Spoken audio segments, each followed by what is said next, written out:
तो जैसा कि लास्ट एपिसोड में हम लोगों ने देखा था कि जियान फेंग और हाउटियान के बीच में एक जबरदस्त मैच होता है, जिसमें जियान फेंग आते साथ ही अपने बर्ड के साथ लाइटनिंग अटैक करना शुरू कर देता है, जिसकी वजह से वो आते साथ हाउटियान पर भारी पड़ने लगता है। मगर हाउटियान वो एक स्ट्रेटेजी बनाने की कोशिश कर रहा होता है ताकि वो किसी तरह उसे हरा सके, और मौके का फायदा उठाते ही वो सिल्वर आयरन शील्ड का इस्तेमाल करते हुए मुई के जरिए उस बीस्ट को वहीं पे ही डिस्ट्रॉय कर देता है, जिसकी वजह से जियान फेंग नीचे आ गिरता है। मगर अभी भी वो बिल्कुल सही सलामत था, क्योंकि उसने अपने सोल आर्मर का इस्तेमाल किया था, जिसकी वजह से उसे चोट नहीं लगी थी। मगर वो गुस्सा बहुत ज्यादा था, क्योंकि वो इस मैच को जीतना चाहता था ताकि वो प्रिंसेस के सामने खुद को साबित कर सके। मगर वो हाउटियान से कहता है कि मैंने सोचा था कि मैं प्रिंसेस के साथ अपनी जर्नी शुरू करूंगा, जिसमें मैं अपनी ट्रू पावर को शो करूंगा, मगर तुमने मुझे मजबूर कर दिया है, तो अब मैं तुम्हारे अगेंस्ट अपनी पूरी पावर यूज करने वाला हूँ। ये कहने के बाद वो जैसे ही अपने सोल पेट को समन करता है, तो हम लोग देखते हैं कि उसके रेड ओरा के साथ एक ब्लू ओरा मिक्स हो चुका होता है, और देखते ही देखते अचानक से वो वहाँ पर एक बहुत ही पावरफुल आइस बीस्ट को समन करता है। ये बीस्ट दिखने में ही बहुत ही ज्यादा पावरफुल लग रहा था, मगर वहीं पे पानी की दूसरी तरफ मोई खड़ी हुई होती है। उसे किसी तरह के भी बीस्ट से डर नहीं लगता, और फिर हाउटियान मोई से आकर कहता है कि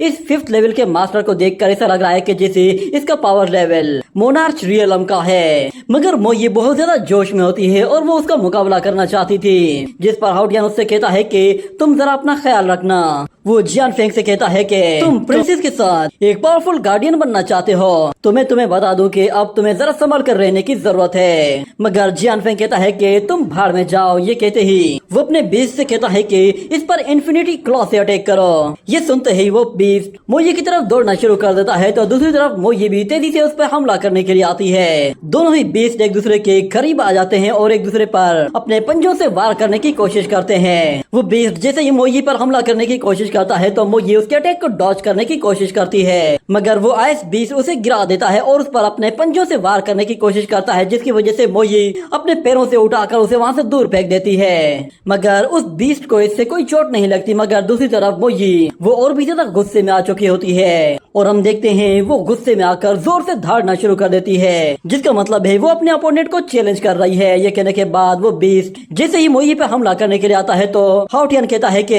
अपने ऑब्सेंस पावर को शो करो। ये कहने के बाद हम लोग देखते हैं कि वो बीस्ट मोई के जैसे ही पास आता है, तो मोई अचानक से गायब होकर दूसरी जगह से जा निकलती है। वो बीस्ट जैसे ही उस पे झपटने की कोशिश करता है, तो वो वहाँ से भी गायब हो जाती है। इसी तरह वो बीस्ट बहुत ज्यादा कंफ्यूज हो जाता है, क्योंकि वो जैसे ही हमला करता है तो मोई अचानक से गायब हो जाती है। इसी तरह मोई बार बार उसे कंफ्यूज करती रहती है, जिसकी वजह से वो बीस्ट भी अपनी काफी एनर्जी वेस्ट कर देता है। और दूसरी तरफ वहाँ पे खड़े हुए लोग कह रहे होते हैं कि हाउटियान के स्किल्स तो सच में बहुत ही कमाल के हैं, और दूसरी तरफ प्रिंसेस भी अब काफी ज्यादा सेटिस्फाइड लग रही होती है। मगर इस तरफ जियान फेंग कहता है कि अगर इस मैच में कोई डोमिनेट करेगा तो वो सिर्फ मैं हूँ। वो अपने आइस बीस्ट से कहता है कि फौरन से वुजी आइस कोल्ड पूल आइस का इस्तेमाल करो, फिर देखता हूँ ये कहाँ छुपता है। ये कहने के बाद हम देखते हैं कि वो उस बीस्ट की आइस पावर को और भी ज्यादा बढ़ा देता है, जिसकी वजह से उसकी बॉडी से बहुत ही ज्यादा आइस एसेंस निकल रहा होता है। जिसके बाद वो बीस्ट अपनी बॉडी से बहुत ही पावरफुल एनर्जी को रिलीज करता है, जो आइस स्टोन क्रिएट करते हुए सीधा हाउटियन की तरफ जा रही होती है। मगर अचानक मोई बीच में आ जाती है और अपनी फायर शील्ड की मदद से उस अटैक को बहुत ही आसानी से रोक लेती है। ये देखकर जियान फेंग और प्रिंसेस को लगा कि शायद हाउटियन अब मर चुका होगा या फिर जख्मी हो गया होगा, मगर वो लोग देखते हैं कि वो अभी भी बिल्कुल सही सलामत खड़ा हुआ होता है। ये देखकर वो लोग हैरान हो जाते हैं और कहते हैं कि इन दोनों बीस्ट में काफी फर्क है। जियान फेंग का वो बीस्ट काफी स्ट्रॉन्ग है, मगर दूसरी तरफ मोई भी वो काफी ज्यादा स्ट्रॉन्ग है, मगर वो इस बीस्ट का मुकाबला नहीं कर पाएगी। ये कहने के बाद अचानक से मोई बहुत ज्यादा गुस्से में आती है और अपनी फायर फ्लेम्स के साथ आकर उस बीस्ट को जोर से आकर हिट करती है और अपने पंजे के जरिए उसे जमीन पे दे मारती है। और दूसरी तरफ वो बीस्ट भी फिर अचानक से अपनी पावर को बढ़ा देता है और अचानक मोई को पकड़कर हवा में ऊपर ले जाता है, और हमें दिखाया जाता है कि वो मोई पर एक बहुत ही पावरफुल पंजे के साथ वार करता है, जिसकी वजह से मोई जख्मी होकर पानी के अंदर गिर जाती है। मगर ऊपर हाउटियान अभी भी बिल्कुल शांत खड़ा हुआ होता है। मगर दूसरी तरफ जियान फेंग को लग रहा था कि शायद मोई अब मर चुकी होगी। वो हाउटियान से कहता है कि बेहतर यही है कि तुम हार मान लो, वैसे भी तुम्हारा और मेरा कोई मैच नहीं, हमारे सोल एट्रीब्यूट एक दूसरे के बिल्कुल अगेंस्ट हैं। हम लोग जितनी ज्यादा देर तक फाइट करेंगे उससे हमारे बीस्ट को उतना ही ज्यादा नुकसान होगा। ये बात सुनने के बाद दूसरी तरफ मास्टर चेंग कहता है कि प्रिंसेस, आपका ये डिसाइपल सच में काफी टैलेंटेड है, मगर दूसरी तरफ जियान फेंग के पास जो सोल पेट है वो आपके गार्डियन के सोल पेट से भी ज्यादा ताकतवर है, इसलिए उसके पास एक बहुत बड़ा एडवांटेज है, वो हाउटियन को आसानी से हरा देगा। ये बात सुनने के बाद दूसरी तरफ हाउटियन कहता है कि भले ही तुम्हारा ये लड़का स्ट्रॉन्ग है, मगर ये खेल अभी खत्म नहीं हुआ है, और वैसे भी मैं खेल को खत्म सिर्फ और सिर्फ सोल पेट के खत्म करने के साथ ही करता हूँ। या तो मेरा सोल पेट मारा जाएगा या फिर मैं मैच जीत जाऊंगा, क्योंकि मैं तब तक हार नहीं मानता जब तक मेरा सोल पेट मौजूद है। मगर इस तरफ जियान फेंग उससे कहता है कि तुम अपनी बकवास बंद करो और अपने दूसरे सोल पेट को समन करो। ये बात सुनकर हाउटियन कहता है कि इसकी कोई जरूरत है ही नहीं। ये कहने के बाद अचानक वो लोग पानी की तरफ देखते हैं तो पानी के अंदर से ब्लू फ्लेम्स बाहर निकल रही होती हैं, और देखते ही देखते अचानक मोजी बाहर आ जाती है। वो बिल्कुल सही सलामत होती है, उसे किसी तरह की कोई इंजरी नहीं हुई थी। उसे वहाँ पर देखकर वहाँ के लोग भी बिल्कुल जोश में आ जाते हैं और कहते हैं कि ये तो बिल्कुल ठीक है और ये वापस आ गई। यहाँ तक कि प्रिंसेस को भी ये आइडिया नहीं था कि ये अभी भी सही सलामत होगी। तो मोई को बिल्कुल सही सलामत देखकर जियान फेंग अपने बीच से कहता है कि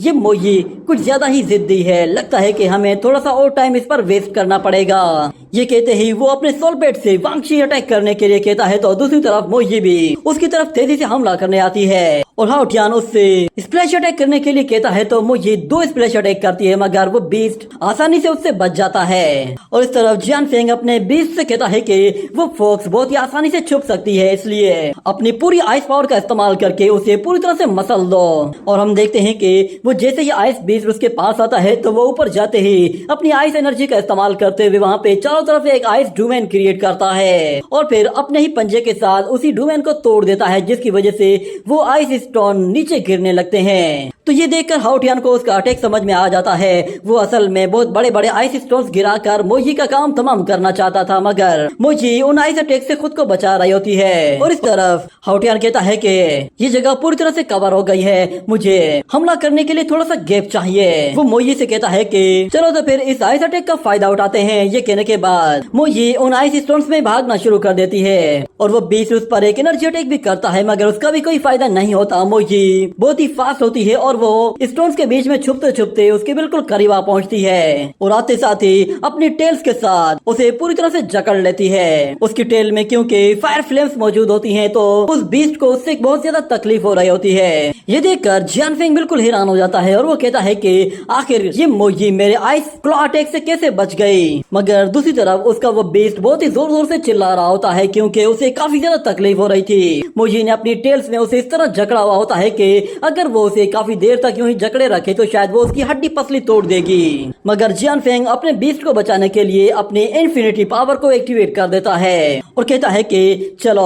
अब ये ट्रिक यूज करने का वक्त आ गया है। कहते ही वो अपनी पावर्स अपने बीस्ट की पावर के साथ कंबाइन करता है तो उसकी पावर और भी ज्यादा बढ़ जाती है और हम देखते हैं कि वहाँ पर एक बहुत ही पावरफुल आइस एनर्जी फैल जाती है, जिस पर हाउटियन फौरन से मोजी से कहता है कि मोजी उस बीस्ट को छोड़ो और उससे दूर हट जाओ, क्योंकि ये बीस्ट अब 6 लेवल मोनार्च रियलम में आ चुका है। मगर इस तरफ जियान फेंग कहता है कि बचने का अब कोई भी चांस नहीं है, तुम्हारा ये सोल पेट अब एक आइस स्कल्पचर में तब्दील होने वाला है। ये कहने के साथ ही हम देखते हैं कि जियान फेंग अपने आइस पेट के जरिए मोजी की बॉडी को फ्रीज करना शुरू कर देता है। देखते ही देखते कुछ ही देर के अंदर मोजी की 6 टेल्स पूरी तरह से फ्रीज हो चुकी होती हैं और फिर हाउटियन उससे कहता है कि कुछ भी करो अपनी टेल्स से उस आइस को रिलीज करो। ये सुनने के बाद मोजी अपना जोर लगाना शुरू करती है और अपने पैरों के जरिए फायर एनर्जी जनरेट करती है और जैसे ही अपना जोर लगाकर आगे की तरफ बढ़ती है तो उसकी 6 टेल्स उसकी बॉडी से अलग हो जाती हैं और दूसरी तरफ वो बीस्ट उन 6 टेल्स से फिर खुद को बहुत ही आसानी से छुड़ा लेता है। ये देखकर वो सब लोग हैरान हो जाते हैं कि मोजी ने खुद को तो बचा लिया, मगर खुद को बचाने के चक्कर में उसने अपनी सारी की सारी टेल्स गवा दी। अपनी सारी टेल्स के जाने की वजह से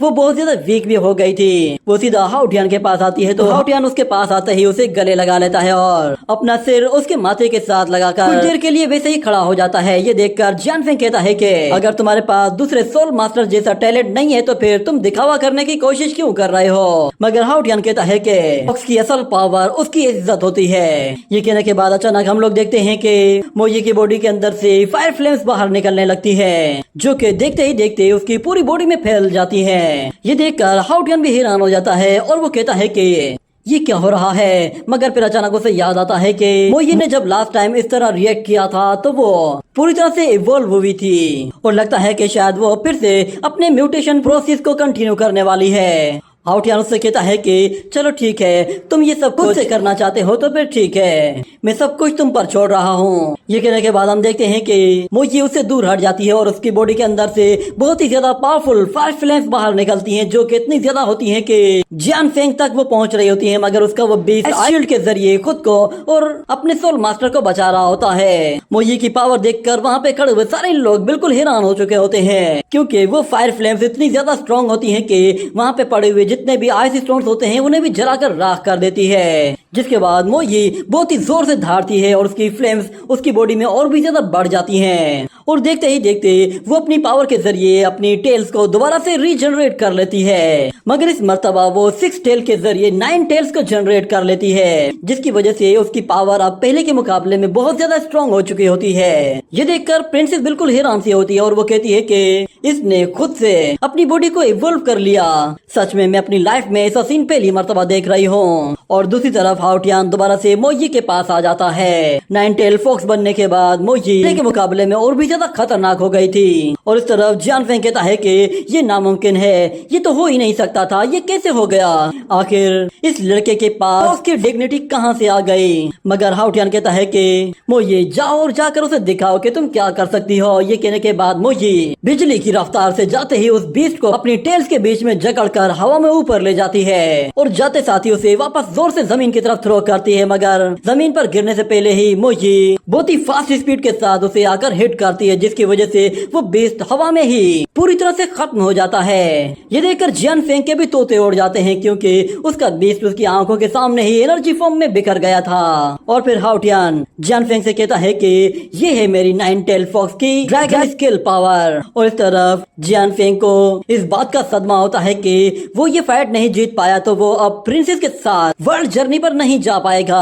और इस दुख की वजह से वो रोना शुरू कर देता है। मगर अचानक से मोई उसके सामने आती है, जिसे देखकर वो थोड़ा सा डर जाता है और कहता है कि तुम्हें क्या चाहिए, मेरे करीब मत आओ। मगर मोई ऐसा ऐसा उसकी तरफ आगे बढ़ रही होती है, जिस पर वो बंदा डर जाता है और कहता है कि तुम चाहती क्या हो, मैं तुम्हें लास्ट वार्निंग दे रहा हूँ, मेरे पास मत आओ। और मोई जैसे उस पर हमला करने वाली होती है तो मास्टर चेन कहता है कि बस रुक जाओ। ये सुनते ही मोई रुक जाती है और फिर हाउटियान कहता है कि मोई वापस आ जाओ। तो मोई वापस से हाउटियान के पास चले जाती है और फिर मास्टर चेन सब लोगों के सामने अनाउंस करते हुए कहता है कि इस मैच का विनर है हाउटियान। तो हाउटियान की जीत की खुशी में वो सब लोग बहुत ज्यादा खुश होते हैं और मोई भी हाउटियान के पास आकर बैठ जाती है और हाउटियान से कहता है कि मुझे माफ कर दो, मैं बस अपना ऑर्डर फॉलो कर रहा हूँ। मगर मोई को उससे कोई भी शिकायत नहीं होती, उल्टा वो उससे और भी ज्यादा प्यार करने लगती है। और फिर हाउटियान कहता है कि इस मर्तबा तो मोई की पावर को बहुत ही ज्यादा लोगों ने देख लिया है और मुझे लगता है कि शायद ये न्यूज बहुत जल्द आउट हो जाएगी। मोई ने 9 टेल फॉक्स में खुद को ट्रांसफॉर्म कर लिया है। जिसके बाद अगले सीन में हम लॉर्ड शिया के एक सर्वेंट को देखते हैं, जो कि अपने फ्लाइंग टाइगर में आता है और वहाँ पे आकर लॉर्ड शिया के सामने झुक जाता है।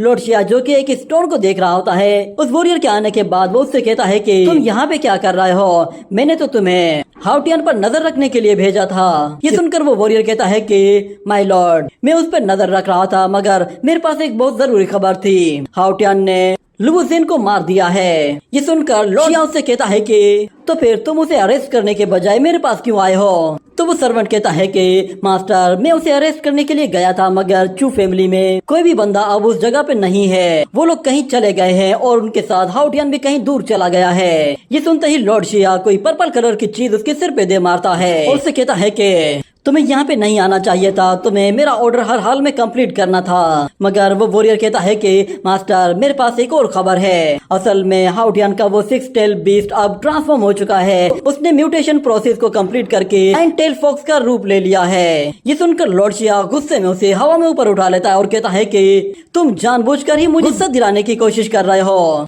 ये कहने के साथ ही ये एपिसोड यहीं पे ही खत्म हो जाता है।